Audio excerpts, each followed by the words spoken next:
बन जाओ। देह की कर्म इंद्रियों से कोई लगाव नहीं। कर्म इंद्रियों का सुख एक क्षण भी न खींचे। अभी अभी आकारी बन जाओ। आकारी माने मनन चिंतन मंथन में मस्त हो जाओ। तो बाप तो हमको ऐसा सिखाते हैं, घड़ी में साकारी बनो, घड़ी में निराकारी बनो, घड़ी में आकारी बनो। अभी अभी मनन चिंतन करने वाले आकारी, अभी अभी कर्म इंद्रियों से कर्म करने वाले साकारी, और अभी अभी निराकारी। मैं आत्मा ज्योति बिंदु, देह का कोई कनेक्शन नहीं। देह की इंद्रियां याद ही ना है। तो ये योग भगवान बाप सिखाते हैं। सभी ये जो ऋषि मुनि साधु संत जाते हैं ना, विलायत में जाते हैं, वहां भी कृष्ण की बात करते हैं। कहते हैं गीता ज्ञान कृष्ण ने दिया। क्या कहते हैं? गीता ज्ञान कृष्ण ने दिया। अब वो खुद ही नहीं जानते कि कृष्ण तो 16 कला संपूर्ण है।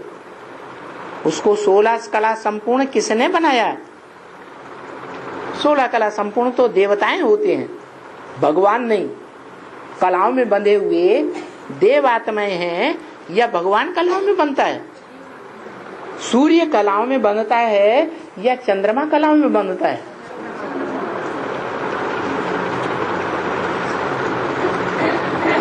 तो देखो, जो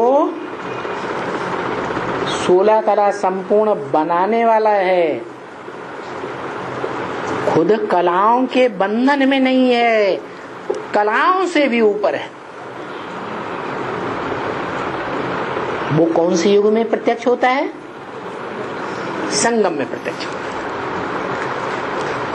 संगम में 16 कलाओं से भी ऊपर जो स्वयं बनता है, वो 16 कला संपूर्ण कृष्ण को जन्म देता है, रचना रचता है।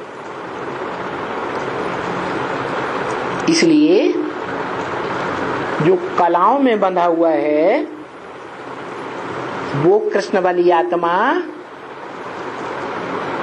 दिन प्रतिदिन जन्म जन्मांतर नीचे गिरती है या ऊपर उठती है? क्योंकि कलाओं में बंधी हुई है। और जिसको गाया जाता है कलातीत कल्याण कल्पांतकारी, क्या? कलाओं से भी परे, कलातीत। कैसा? कलाओं से परे। कैसा सुख देता है? अरे गोपियों का कैसा सुख गाया हुआ है? अतीन्द्रिय सुख, इंद्रियों से भी परे का सुख।